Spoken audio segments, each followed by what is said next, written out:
Mereka mengadiliku dengan tuduhan membunuh suami. Itu tuduhan keji. Tuhan tahu persis apa yang kulakukan, meski para hakim mungkin tidak sanggup memahami tindakan-tindakanku. Aku hanya berniat mengantar suamiku ke surga.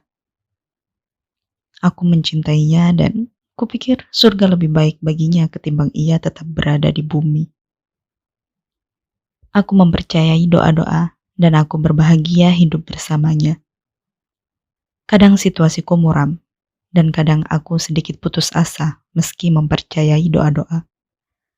Tetapi aku bersyukur memilikinya sebagai suamiku. Ia mampu memberiku hari-hari baik yang akan kukenang selamanya. Ia memberiku 8 tahun lalu hadiah terbaik yang pernah kuterima. Petang hari sepulang dari kios, ia mengatakan badannya kurang enak dan ingin tidur lebih awal. Kulihat ibu jarinya dan telapak tangan kanannya dibebat kain perban. Begitu juga jari-jari tangan kirinya. "Kau tidak mengabariku kalau ada masalah, Mas?" kataku. "Hanya kecelakaan kecil. Dalam 2 hari sudah akan sembuh," katanya. Kuharap begitu. Tukang reparasi jam tidak akan bisa bekerja jika kedua tangannya dibalut perban. Tengah malam aku terbangun oleh sentuhan sikunya dan kudengar ia meminta tolong diantarkan ke kamar mandi. Ia hendak kencing dan tak bisa membuka resleting celananya sendiri. Aku baru sadar. Sejak pulang kerja, ia tidak mengganti pakaiannya dan masih mengenakan kemeja batik dan celana jeans yang ia pakai saat berangkat kerja. Kugandeng tangannya, tidak terlalu demam. Aku agak lega. Di kamar mandi, aku membukakan resletingnya, membantunya mengeluarkan burung dari sangkar dan astaga. Burungnya berhiaskan pita merah seperti ular jinak berdandan dasi kupu-kupu. Dan di bawahnya menggelantung sepotong karton kecil berisi ucapan selamat ulang tahun untukku. Tak bisa kutahan ketawaku. "Baik sekali dia," kataku. "Seperti aku, ia sangat mencintaimu," katanya. Seandainya kami bisa meneruskannya dengan percintaan, aku yakin itu akan menjadi percintaan kami yang paling menyenangkan. Dan sekiranya benihnya berhasil membuahi telur di rahimku dan selamat sampai kelak dilahirkan, ia pasti tumbuh menjadi anak yang memberi kami kegembiraan dalam banyak hal. Sebab aku sedang sangat berbahagia dengan kejutan yang ia berikan. Namun kami tidak mungkin melakukannya. Dokter melarangku melakukannya sampai 2 bulan ke depan. Sebulan sebelumnya aku keguguran. Itu peristiwa kedua. Yang pertama terjadi 2 tahun lalu, atau 1,5 tahun setelah hari pernikahan kami. "Jadi ia ke salon tadi sore?" tanyaku. "Siapa yang memasangkan pita di lehernya?"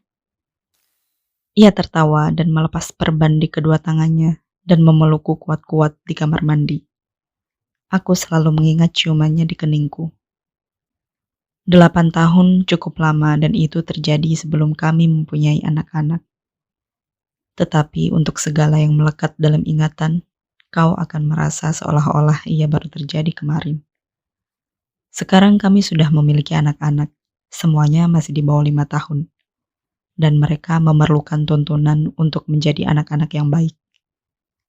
Aku menjaga mereka dari iblis yang bisa mengubah diri menjadi apa saja. "Kalau ia mau," kataku dalam suatu malam menjelang mereka tidur. "Dalam 1 hari, ia bisa mengubah wujudnya menjadi kantung garam, lalu menjadi lalat, lalu menjadi kutu, lalu kutu itu merayap ke liang telinga dan menyusupkan bisikan pada saat orang tidur lelap.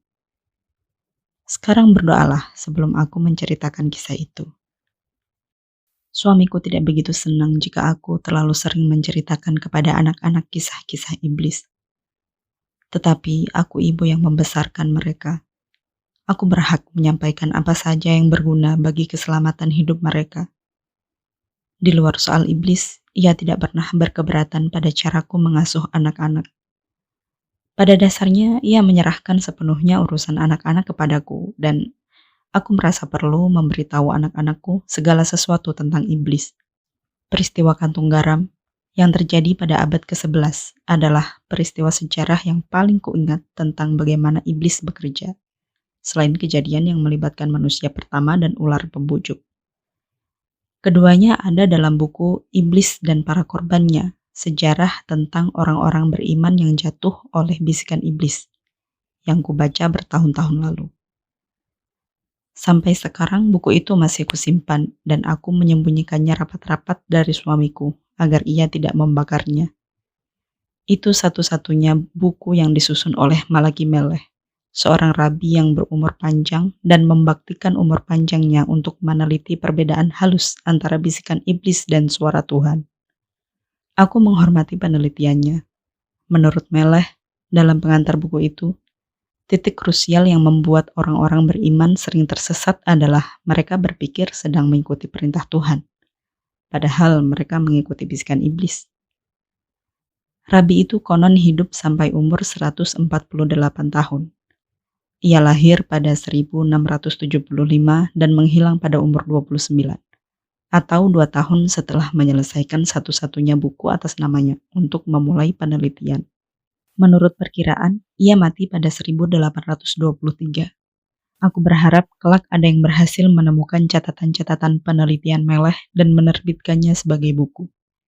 Itu akan menjadi buku penting bagi kami, para ibu, yang memikul tanggung jawab mengasuh dan membimbing anak-anak, agar mereka tak mudah terjerumus oleh bisikan iblis yang menyerupai suara Tuhan. Kalian tahu sendiri, iblis begitu licik. Peristiwa kantung garam memperlihatkan betapa kunyuknya jahanam itu. Seorang imam Yahudi bernama Isaac B. Shem pulang dari perjalanan pada suatu sore dan melihat sesuatu teronggok di tengah jalan. Ternyata sekantung garam. Ia memungutnya dan menaikkannya ke bedati dan tak menemukan benda itu saat tiba di rumah. Shem tak menyadari bahwa sekantung garam yang ia temukan telah mengubah diri menjadi lalat dan sekarang hinggap di janggut lebatnya yang kelabu dan saleh. Dari rimbun janggut, lalat itu terbang ke kepala dan mengubah diri menjadi kutu, dan terus mendekam di situ sampai malam tiba, dan merambat ke telinga pada saat Ishak tidur lelap. Sang imam yang sehari-hari khusyuk berdoa merasa mendapatkan bisikan Tuhan melalui mimpi. Keesokannya, berkat bisikan si kutu, ia mulai mengeluarkan fatwa-fatwa yang membingungkan kaumnya, dan selanjutnya dianggap sesat, dan akhirnya dianggap gila. Keempat anakku senang mendengar cerita orang-orang zaman dulu, dan aku berbahagia mengurus mereka. Sebetulnya aku masih berharap satu anak lagi, sehingga jumlah anak kami menjadi 5. Tuhan menyukai angka ganjil, dan kebanyakan kesatria berjumlah 5. Suamiku tidak berkeberatan, dan itu berarti ia harus beristri lagi. Tidak ada masalah, ia bisa mendapatkannya cukup mudah dari kalangan yang sekeyakinan. Cuma ku ingatkan, jangan mengambil perempuan yang memiliki bakat beranak kembar seperti Rahmi, istri keduanya, yang meninggal sebulan setelah melahirkan 2 putra sulung kami. Kita tak bisa ikut campur soal anak, kata suamiku. Misalkan diberi kembar, kita tak bisa menolaknya. Karena itu, harus dicari tahu riwayat orang tua dan leluhurnya, kataku. Kita hanya memerlukan 1 tambahan lagi. Masa harus membuang sisanya jika ia nanti melahirkan kembar 2 atau 3? Aku tidak mau melakukan tindakan sekeji itu. Beberapa tahun lalu, aku tak bisa setenang itu merestui suamiku beristri lagi. Kami menikah karena saling mencintai dan aku merasa cocok dengannya. Aku senang berdoa dan ia orang yang khusyuk dalam menangani arloji para pelanggannya, seperti orang sedang berdoa. Itu kesan pertamaku saat pertama kali datang kepadanya membawa arloji ayahku yang perlu direparasi. Setelah kami menikah, aku mengatakan ingin mempunyai 5 anak. Ia tertawa. Diberi berapapun aku senang, katanya. Namun sampai 6 tahun setelah pernikahan, kami tidak mendapatkannya. 2 kali aku keguguran. Suamiku mengatakan jangan-jangan aku kelelahan di kantor dan ia tidak berkeberatan aku berhenti bekerja. Kupikir sayang. Pekerjaanku di kantor tidak terlalu berat dan posisiku cukup bagus. Aku mengajaknya ikut berdoa agar Tuhan menguatkan kandunganku. Air mataku mengalir membentuk anak-anak sungai di kedua pipiku. Suamiku, yang nyaris tidak pernah berdoa, akhirnya ikut berdoa dan melakukannya sekhusyuk ia mereparasi arloji. Dan pada Selasa pagi, ia mendatangiku di dapur, menyampaikan kabar baik dengan suara gemetar. Doaku dijawab, Ratri, katanya. Menjelang fajar, aku mendengar suara. Maka ambillah satu lagi untukmu, perempuan yang dari rahimnya akan lahir anak-anakmu. Semula aku mengira itu gema pikiranku sendiri, sebab tidak ada siapapun di sekitarku. Itu bukan kabar baik. Tubuhku menggigil oleh apa yang disampaikannya. Mungkin itu bujukan iblis, kataku. Mungkin, kata suamiku. Kita tidak tahu. Kita akan berdosa mengikutinya jika itu bisikan iblis, kataku. Sebulan lebih kami melupakan pembicaraan itu, dan ia membukanya lagi pada Jumat malam dengan menceritakan kunjungannya ke rumah seseorang. Dan orang itu menyarankannya mengikuti suara yang pernah ia dengar, sebab itu suara Tuhan. Kuingatkan suamiku bahwa iblis bisa menyerupai apa saja. Mungkin suaraku terdengar ketus. Esok harinya ia mengajakku menemui orang itu. Aku mengatakan tidak usah, tetapi tak berdaya ketika ia terus mendesakku. Kepalaku pening ketika mendengar orang itu mengatakan bahwa ia sudah membuat penelitian seumur hidup untuk menemukan perbedaan antara bisikan iblis dan suara Tuhan. Dan ia memastikan bahwa yang didengar oleh suamiku adalah suara Tuhan. Aku yakin ia sedang berbohong. Hanya ada satu orang di dunia ini yang melakukan penelitian itu. Kupikir tidak apa-apa kalaupun sampai mati aku tidak memiliki anak, kataku. Aku mengucapkannya dengan suara pedih. Kami berbaring di tempat tidur, ia telentang. Aku memunggunginya. Aku memang menginginkan anak, tetapi tidak menginginkan madu. Mungkin ada perempuan lain yang merelakan suaminya beristri 2 atau 3 atau 4. Aku tidak bisa seperti itu. Aku takut Tuhan murka pada prasangka burukmu, Ratri, katanya. Kita sudah berdoa dan kita diberi jalan dan kau berpikir iblis yang menjawab doa kita. Bahkan kalaupun itu jalan, aku tidak ingin kami menempuh jalan itu. Suamiku, atas saran lelaki yang ia percayai, tahu apa saja yang ada di langit dan di bumi, akhirnya memilih jalan itu. Aku berdoa setiap hari demi mendapatkan keadilan. Aku ingin memiliki anak-anak dan membesarkan mereka sebagai ibu. Tetapi aku tidak menginginkan perempuan lain ada di antara kami. Dan Tuhan mengabulkan doa-doa. 3 perempuan yang ia beristri meninggal tak lama setelah mereka melahirkan. Aku sedih atas kematian mereka sebab bagaimanapun mereka berhak hidup lebih lama. Tetapi mereka berada di antara aku dan suamiku, dan Tuhan mengabulkan doaku. Mungkin Rahmi perempuan baik. Ia berusaha ramah kepadaku, aku tahu itu. Tetapi ia hadir di rumah kami sebagai pengganggu. Mataku pedih menyaksikan beberapa bulan kemudian perutnya membesar dan suamiku kian menyayanginya ketika dokter memberitahu bahwa Rahmi mengandung bayi kembar. Seharusnya perutku yang membesar seperti itu. Seharusnya suamiku menyayangiku. Aku merasa ditinggalkan sendirian. Aku merasa sunyi. Aku berdoa kepada Tuhan agar suamiku merasakan kesunyian yang kurasakan. Merasakan sengsara ditinggalkan orang yang sangat ia cintai. Dan malam itu, aku mendengar suara. Aku tidak mengabulkan doa jika kau sendiri tidak mengerjakan apa yang seharusnya kau kerjakan. Terima kasih. Akhirnya ada keadilan di muka bumi. Tak hanya suamiku yang bisa mendengar suaranya, aku juga bisa. Dunia terang seketika, seperti ada sejuta matahari terbit bersamaan pada saat aku bangun di pagi itu.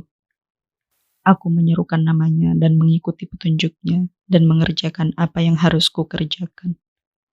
Suamiku tampak terpukul oleh kematian Rahmi dan kulihat ia begitu kesepian selama beberapa waktu. Aku memeluknya, memberinya rasa kasih sayang yang ia perlukan, tetapi ia tetap murung dan terlihat sengsara. Aku menyarankannya mengambil istri lagi. Kami sudah memiliki 2 anak lelaki. dan aku berharap 3 lagi agar menjadi 5. Perasaanku sudah lebih baik saat itu, dan aku bisa menyampaikan saran dengan suara tenang seorang istri yang ikhlas. Suamiku mengucapkan terima kasih, mengatakan sungguh beruntung mendapatkan istri perempuan mulia sepertiku. Dua perempuan berikutnya bernasib sama seperti Rahmi. Sebetulnya aku sudah tahu apa yang harus kulakukan tanpa perlu berdoa lagi. Tetapi aku suka berdoa, dan aku mendengar lagi suaranya, menyampaikan jawaban yang sama. Perempuan keempat mengalami nasib serupa dengan 3 perempuan sebelumnya. Aku berbahagia mendapatkan anak kelima, seorang bayi lelaki, tetapi bersedih atas kematian yang menimpa perempuan itu. Sungguh, aku tidak mendoakan kematiannya sebagaimana aku mendoakan yang lain-lain. Suamiku mengenalkannya kepadaku sebagai gadis yatim piatu sejak kecil. Aku merasa iba kepadanya. Itu perasaan yang tidak kumiliki terhadap para perempuan terdahulu. Suamiku murung berkepanjangan dan tidak lagi mereparasi jam dan lebih banyak menghabiskan waktu dengan kelompok yang telah memberinya kemudahan mendapatkan istri. Biarlah ia memilih jalannya. Aku berbahagia jika ia berbahagia, dan aku berbahagia mengurus kelima anak kami. Aku memiliki pekerjaan yang baik, dan aku akan membesarkan mereka dengan doa-doa. Setelah 2 tahun berkhidmat dengan kelompoknya, ia mengatakan bahwa 5 anak terlalu sedikit.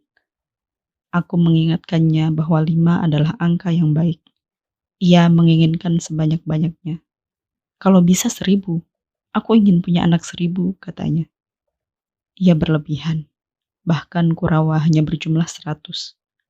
Mestinya ia tahu bahwa berlebihan adalah tabiat iblis. Hari itu ia memberiku ceramah tentang kewajiban bagi lelaki untuk memiliki keturunan sebanyak mungkin, dan tentang waktunya yang sudah banyak terbuang.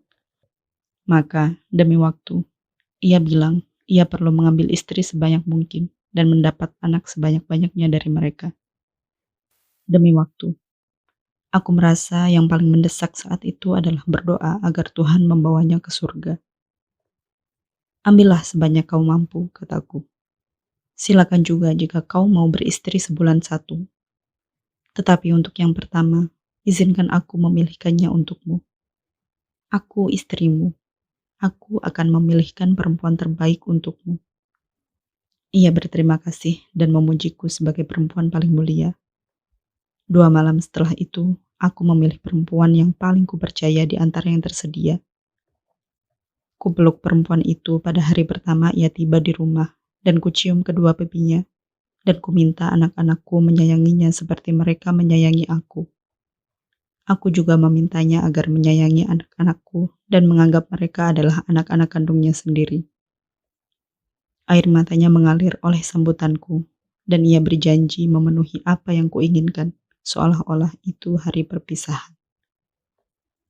2 minggu setelah pernikahan mereka, aku memutuskan mengantar suamiku ke surga dengan mendaraskan doa dan dengan mengerjakan apa yang seharusnya kukerjakan. Aku tidak peduli hukuman apa yang bakal kuterima.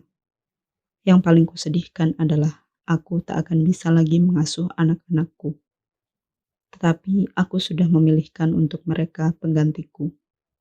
Perempuan itu yang paling kupercaya menjadi ibu pengasuh bagi kelima kesatriaku saat aku tak lagi bersama mereka.